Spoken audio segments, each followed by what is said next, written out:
ಒಂದಲ್ಲ ಒಂದು ವಿಚಿತ್ರ ಪ್ರೇಮ ಪ್ರಕರಣ ಆಗಾಗ ಬೆಳಕಿಗೆ ಬರ್ತಾನೆ ಇರುತ್ತೆ. ಅದರಲ್ಲಿ ಚಿಕ್ಕಬಳ್ಳಾಪುರದ ಘಟನೆ ಕೂಡ ಒಂದು.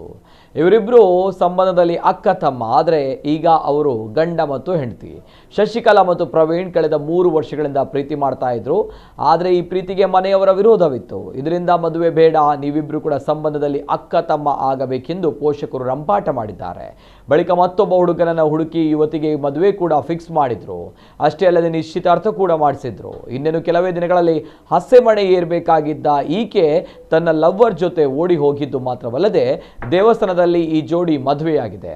ಇನ್ನು ಈ ನವ ಜೋಡಿ ರಕ್ಷಣೆ ಕೊಡಿಸುವಂತೆ ಪೊಲೀಸರ ಮುಂದೆ ಮನವಿ ಮಾಡಿದೆ. ಈ ಸಂಬಂಧ ಪ್ರಕರಣ ಕೂಡ ದಾಖಲಾಗಿದೆ.